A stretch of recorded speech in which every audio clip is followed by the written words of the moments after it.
tama ang mga nagawa mo. Panigurado, gusto niya maulit-uli ito. Hindi man madalas, hindi man 3 times a week, pero hahanapin niya ito sa'yo. Maitim ba skin? Underarm at singit mo? K-Skin ang bahala sa'yo. Premium ang ingredients, paraben-free and sulfate-free, and FDA-approved, kaya safe for everyone. With K-Skin, ibalik ang alindog mo. Huwag nang magpahuli. Hi guys! Welcome back to our channel. Kamusta po kayong lahat? Sana ay nasa mabuti po kayo. At sa mga hindi pa po nakakakilala sa akin, my name is Cheryl T. At kung bago lang po kayo sa channel na to, pwede po pong bakinggan ng isang favor to please consider to subscribe dito po sa ating channel. And also, wag nyo na rin po sanang kalimutan i-like and follow ang ating Facebook page official. Maraming salamat po. And for today's video is another concern video po. Ang sabi niya is, Hello Miss Cheryl, I am one of your subscriber.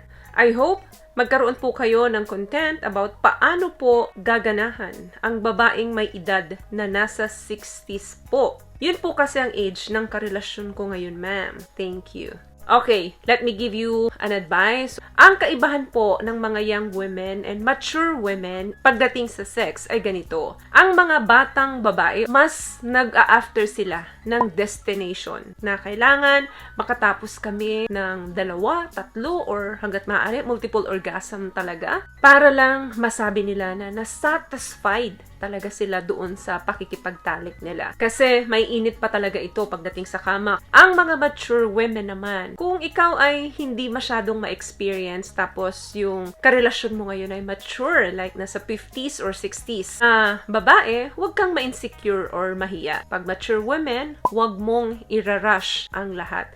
Kasi kung ang mga young women, naka-after sila sa destination na kailangan makatapos sila, ang mga mature women, 50s, 60s, or late 40s, is more about the journey than the destination. Nakukuha niyo po ba yung point ko? Yung journey na sinasabi ko, hindi ito yung tipong pagpasok niyo ng kwarto, huhubaran mo siya, hahalikan mo siya. Hindi po doon nagsistart yun. Nag-uumpisa yan is getting her attention. Ang mga mature women kasi, masyado nang maraming iniisip yan. Kung nagawa niya ba yung mga chores niya kahapon, kaya dapat na unang gawin mo ay makuha mo ang attention niya. Ano? Kailangan may confidence ka kapag ina-approach mo ang older woman. Huwag kang hihiya-hiya sa isang tabi na parang nag-aalok ka na pwede siyang sumagot ng hindi. Dapat may confidence ka na dapat yes lang ang sagot niya. Huwag kang ma-intimidate sa kanya. Makipag eye-to-eye contact ka tuwing nakikipag-usap ka sa kanya. Ang eye-to-eye kasi ay nagpapakita yan na nandun yung confidence mo kung ano yung i-offer mo sa kanya. Hindi ko naman sinabing makipagtigang ka sa kanya. Syempre nakakatakot yun, ano. Few seconds lang yun. Then alisin mo yung tingin sa kanya. Yung parang medyo flirt ka sa kanya. Hawakan mo yung baba niya.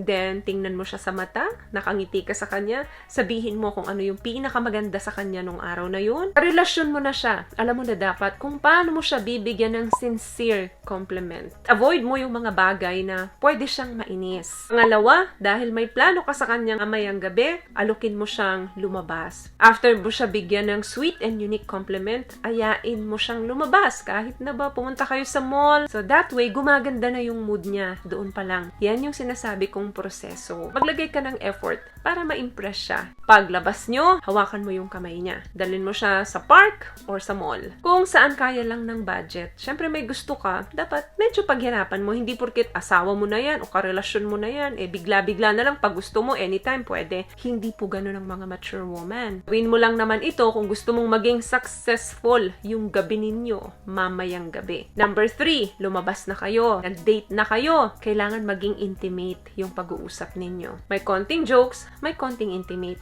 Huwag boring. Hawak mo yung kamay niya nang walang dahilan. Halikan mo siya sa labi niya, smack lang. Kahit nasa public, kikiligin yan. Yung mga older woman kasi, mas gusto nila yung direct approach. So yun yung mga intimate na sinasabi kong tips para nung araw na yun is nabibigay mo na yung tamang mood sa kanya. Hindi ka na matatanggihan yan pagdating ng gabi. Kasi yung effort mo ang nakikita niya. Sabihin mo rin sa kanya na gusto mo, madalas nyo itong ginagawa kung maaari. Magpakita ka ng extra sweetness sa mga araw na to. Dapat nga, hindi lang sa araw na yon, dapat mas madalas para mas palagi siyang masaya, kapiling ka. Now, ikaw huli. Tapos na kayo mag-date. Naging sweet ka na sa kanya ng mga araw na yon. Na sa tingin mo naman tama ang lahat ng ginawa mo. Uuwi na kayo ngayon. Ito na ngayon yung pinakahihintay mo. Mag-thank you ka muna sa kanya dahil sa magandang araw na pinagsaluhan nyo.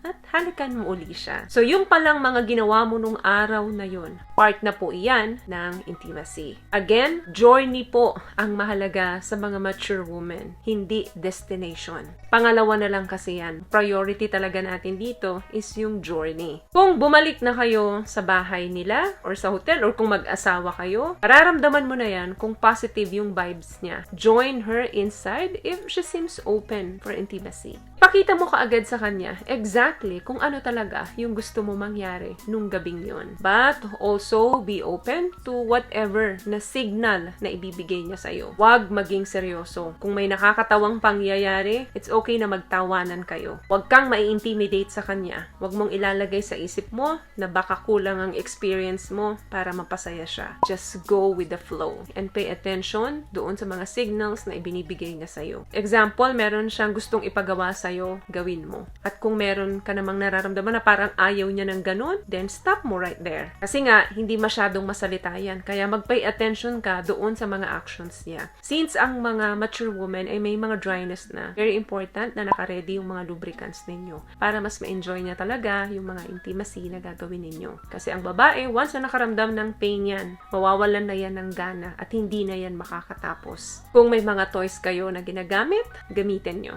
Again, hindi mo kailangan magmadali. Importante ang journey bago ang destination. Kapag tama ang mga nagawa mo, panigurado gusto niya maulit-uli ito. Hindi man madalas, hindi man 3 times a week, pero hahanapin niya ito sa'yo. If I were you, pagkatapos nun, lagyan mo ng maliit na paper doon sa wallet niya at sulatan mo ng note yon kung gaano ka kaswerte at gaano ka nag-enjoy yung araw na yon. Kahit na asawa mo siya, girlfriend mo siya, basta kailangan kiligin siya at maramdaman niya na appreciated siya. Paulit-ulit mo lang na gawin yan. Tsak, mas madalas na oo ang sagot niyan kesa sa hindi. So, ayun lamang guys ang video natin for today. I hope nakatulong po ang mga pinag-usapan natin dito ngayon. At kung nagustuhan niyo po ang ating video, please give it a thumbs up, comment down below, and also share this video na rin po sa mga kaibigan na sa tingin niyong natulungan ng video natin. Once again, palagi po kayong mag-iingat at palagi po kayong manalangin. Thank you guys for watching and see you on my next one. Always love yourself and be a blessing. Bye!